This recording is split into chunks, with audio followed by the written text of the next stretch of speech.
Good evening, and welcome to What's Your Story? My guest today is Margot Thompson-Mador, who will share with you her incredible story about a book that changed her life and sent her on an unforgettable journey of adventure, discovery, mystery, excitement, and beauty. If you like scavenger hunts, stay tuned. Welcome to the program, Margot. I understand that your story begins with a book that you read. Tell us your story. What's the name of that book? Jim, the book was called Have Mother, Will Travel. And it was by a mother-daughter team, Claire and Mia Fontaine. And as I read the book, it was really a story of their journey together, literally and figuratively, as they traveled around the world and then spent the summer in France. So it was kind of the daughter was at that point an adult, and so it was also about their relationship. Wow. And the backdrop was a scavenger hunt? Yes. Okay. The whole first half of the book is about this trip they're on. Well, most people in our viewing audience have an idea of a scavenger hunt. Yours is very different. You want to tell us why it was very different? Yeah. When you go with civic groups or organizations, your scavenger hunt, you're running off to find a pine cone and a paper clip, etc. Yes. This organization is called Global Scavenger Hunt, and once a year they take a group of very savvy travelers on a mystery trip around the world. So you depart, and they make all the arrangements, and you have no idea where you're going. And along the way, it's teams of two who are actually, it's a competition with no cameras, no drama, nobody gets kicked off. So wait a minute, let me understand this. You start on a journey, and you don't know where you're going. Have no idea. For 23 days, you pack for 23 days, and you don't know where you're going. Yeah. So you don't know what to pack or anything. Well, again, seasoned travelers tend to pack for layers and plan for anything, and that's what you do. Wow. So when you decided, first of all, how did you decide you were going to do this? Well, I read the book. I thought it was interesting, put it away. About a month later, I'm a traveler from forever, okay. And I often joke that I work just to make enough money to travel. So I was really intrigued with this whole global scavenger hunt and thought, And so about a month later, I Googled it. This was probably now maybe November. And discovered, oh my gosh, they're going next April, because that's when they go, every April. And so I thought, wow. So I read a little more about it and got really intrigued with it and thought, wow, what an awesome thing this would be. Ran to my boss and said, could I take 23 days off? and I work in a company where travel is part of our industry, and so she said, yeah. And once I got the go-ahead, I applied. You have to actually apply for it. It's not just like, you sign up for the tour.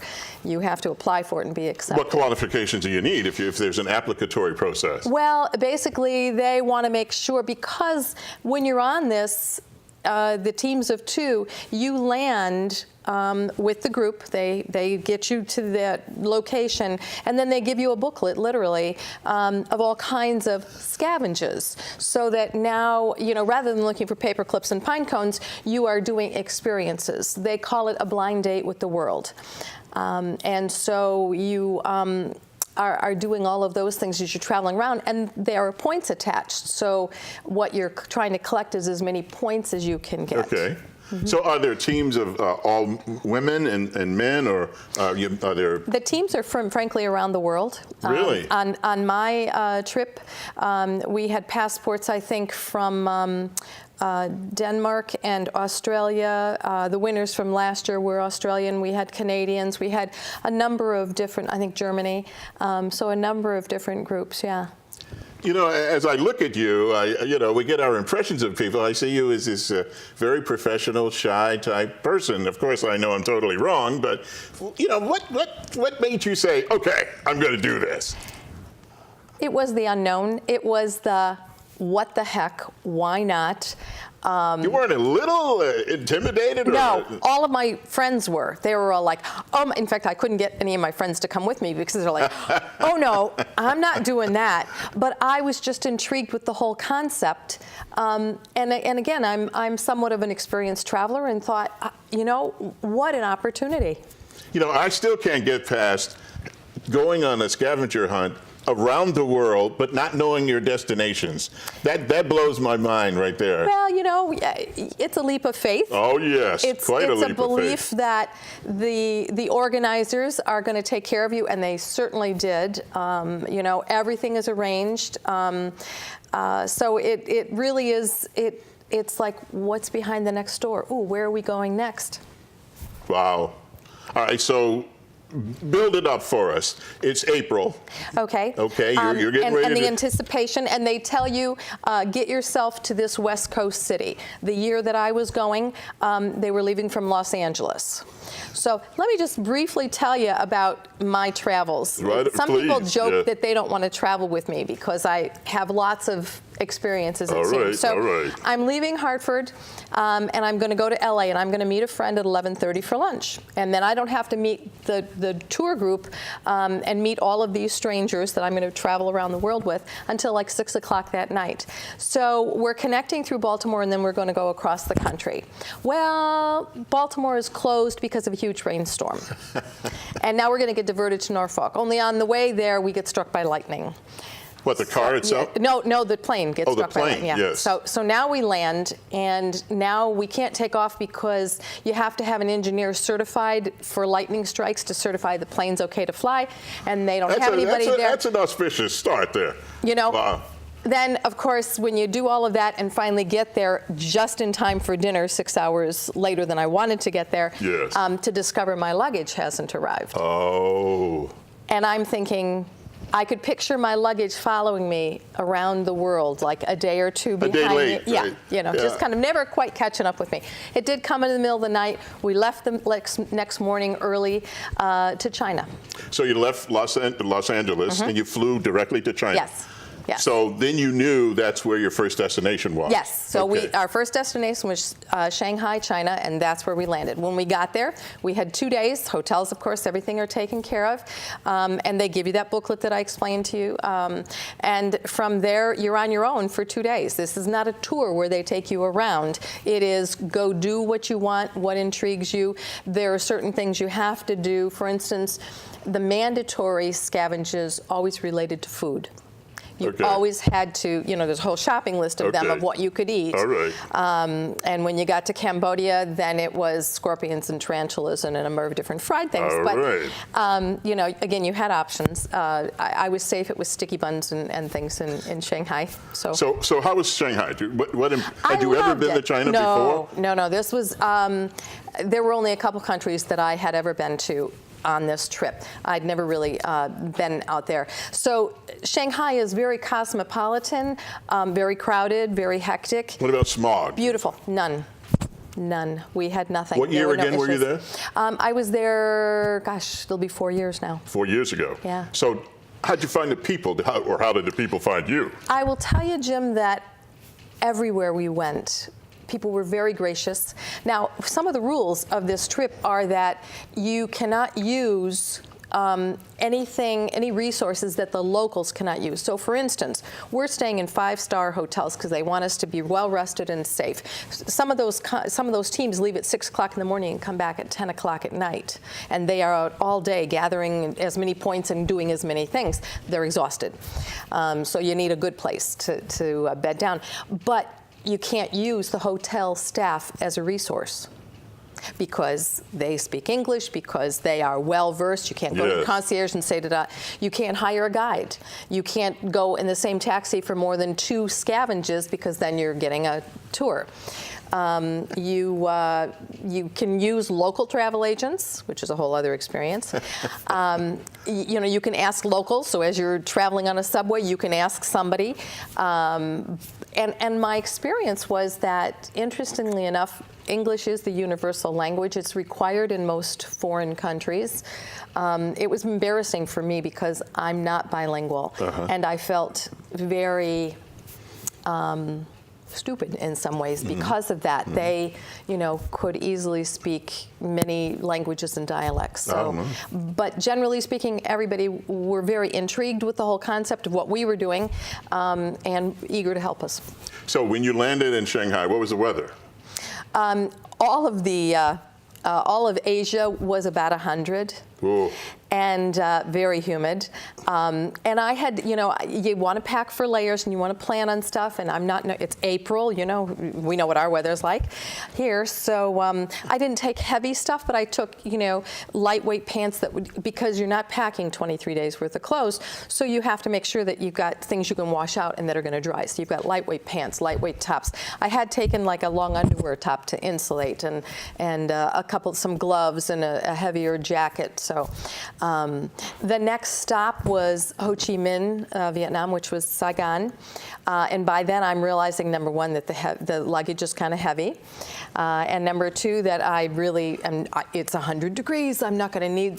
So the whole new experience was shipping things home from Vietnam. You've heard the term slow boat from China. I've heard that term, 3 months later, my stuff arrived. Is that right? Oh, and so I'm at the hotel trying to find a box to put all these things that I don't think I need in there. Then you go to the post office and you wait in line only to discover that's the wrong line. You got to go over here first. Well, then they take everything out and they repack it. It has to be packed in their box. And then I don't have enough cash. So now I've got to leave my box and I've got to go back to the hotel, get a cab, go back to the hotel, get more cash, come back and hope my box. It was quite an experience, but 3 months later it arrived. The money, did you use the American currency or was it? Yeah, we took, interestingly enough, there were, I think, three countries that we were going to need visas, and those were on-demand visas. And so we needed American money at those airports to pay for those visas. Is that right? Yeah, you had American cash. The good old Yankee dollar. Otherwise, we had some 5s and 10s, but you ended up, cashing in for local currency. What place was the most memorable to you? I would say probably Cambodia. And that would be because? Well, again, people were very gracious. And because you're a millionaire there, for $50 US, you got $1 million of their dollars. And I thought that concept was really cool. Aside from that, we went to... Instant millionaire. Hey, it worked for me. It was very exciting. So we went to Phnom Penh, and then we went up to Siem Reap and encountered Angkor Wat. And I was just so moved and so touched by that. Tell our audience a little bit about what Angkor Wat is. Well, if you've seen the movie of the Tomb Raider, Lara Croft and the Tomb Raider, you remember that old temple with the gnarly trees. That was it. That was one of them anyway. These are temples that are being reclaimed from the jungle. And when I was asking somebody on the bus from Vietnam to Cambodia how long I should plan, he said, maybe a week. And I'm thinking, I don't have a week there. But it's a huge temple and so much history and grandeur. And I'm a history person. Is it a Hindu temple now? Is it? Yes, I believe it's been converted to a Hindu temple. All right. But, there were carvings and stones and just all these passages. So did you get a sense of how long it took them to build it? Was it generational? People were building on it for years? It's from 1,000 or more years ago, which again is an amazing feat when you look at the stonework and go, how did they do that without, the cranes and the whole. And I'm sorry, I don't remember how long it took to build. And it was kind of that the next group of people would add on. And then when it was changed to, from pagan to something else, they would add what was significant to them. But it was an amazing experience. So the most memorable was being in Cambodia. I would say so. And Nepal. And Nepal. Is that Kathmandu? Yeah. All right. What was the least memorable about it?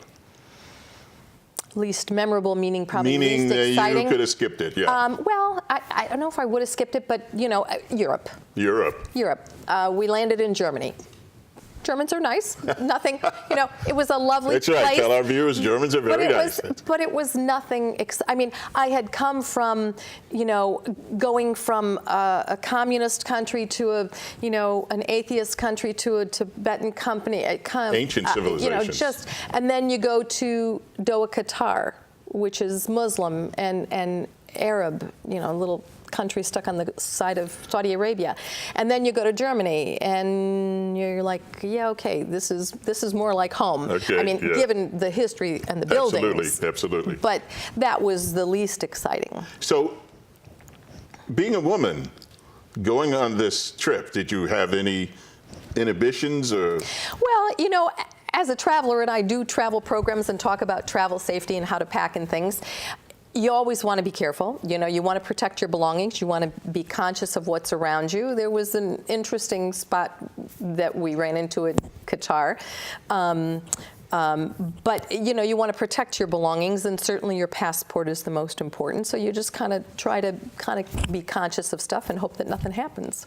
You know, I understand you were the victim of a theft while you were there. Would you tell our viewing audience about that, please? Well, it actually happened at Angkor Wat, the temple. We left the hotel too early for breakfast, because breakfast was always included. So, you know, I asked, could I have something to come with? I was thinking maybe a couple boiled eggs or something. Oh no, this hotel gave me a whole wicker basket with china, with silverware, with a linen tablecloth. Yes. I mean, it was unbelievable. So I'm at a little wall sitting, kind of looking at the temple, kind of at the outer skirts of the grounds, and I'm having this breakfast. And I'm saving some stuff for later, and so now I'm starting to pack up, and I catch something in the corner of my eye, and he took it, and he ran off to his friends. And I was like, son of a gun, you know, I can't believe this. So yeah, I was robbed. The monkey got you. The monkey got my bananas, yeah. I had saved them from my breakfast. I was going to have them later, and he just went back to his friends.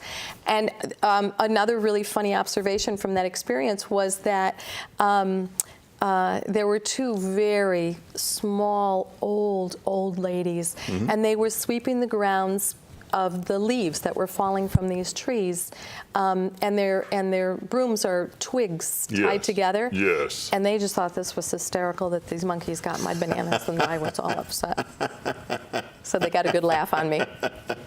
So tell me something. How did this event change you?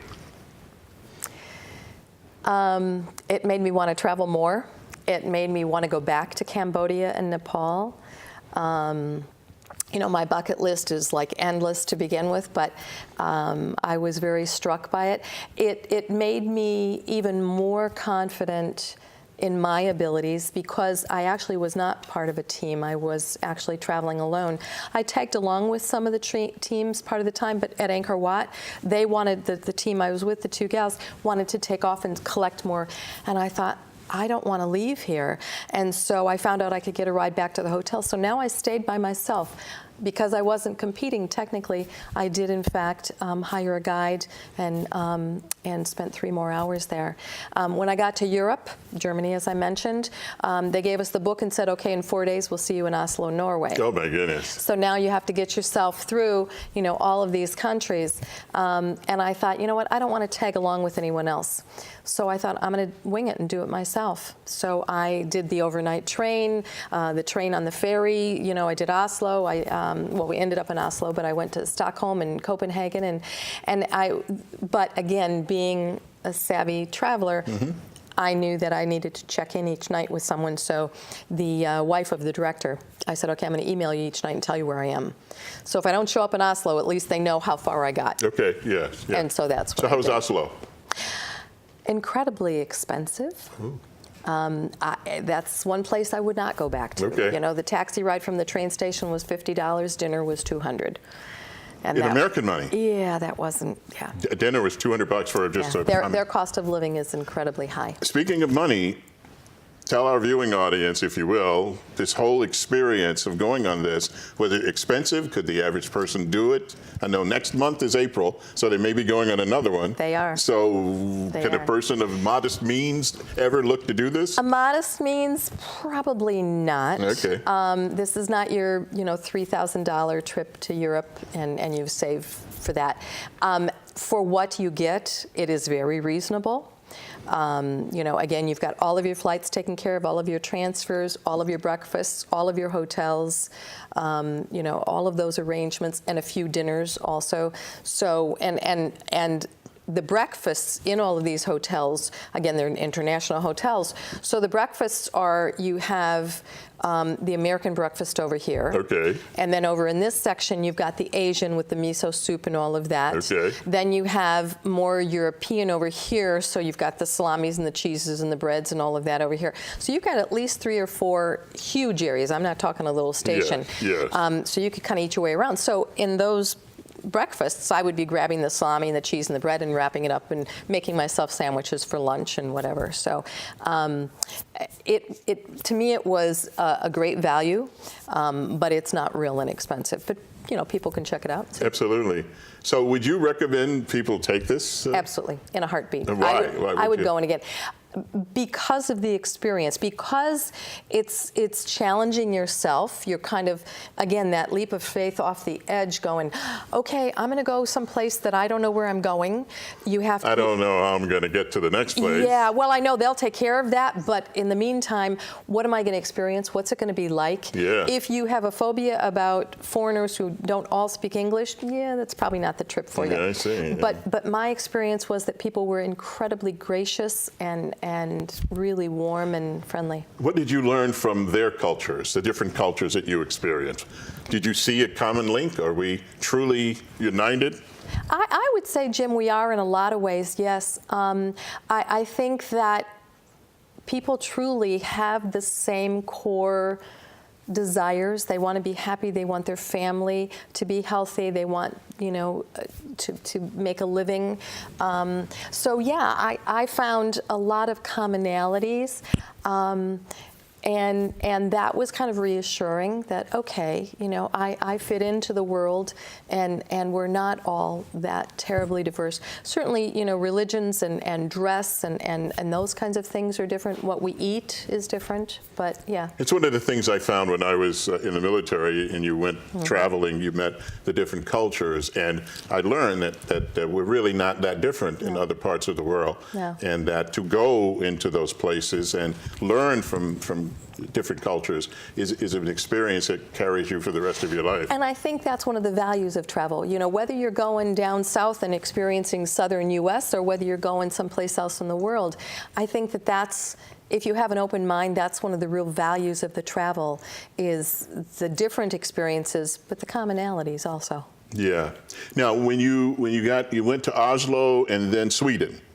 Well, from Germany, we landed in Frankfurt, went to Munich. I got on a train that. What train? Not one of the famous trains in Europe. No, not one of the really, Okay. not the high-speed one. But this is a train that goes on a ferry.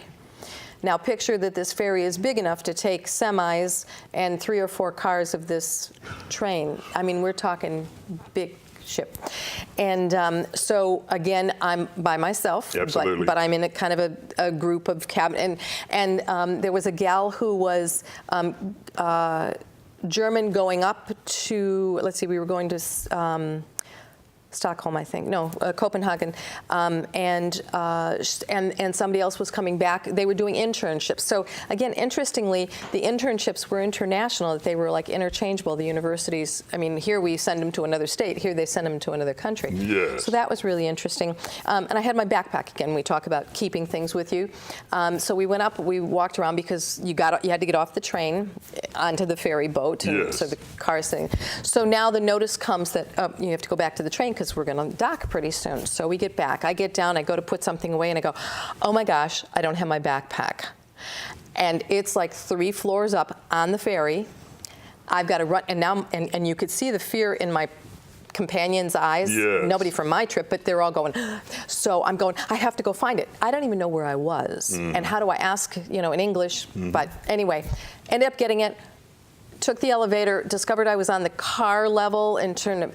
And they had told the conductor, and he said, well, we can't wait. If the train goes, the train goes. Oh, boy. I got back just before the train left. Oh, they were boy. like standing at the door watching for me. Yeah, the train will leave on time. You will be goes left. No matter what, yeah. Absolutely. My goodness. Yeah. Wow. That's such a marvelous experience that I don't really know anyone in our viewing audience has experienced that before.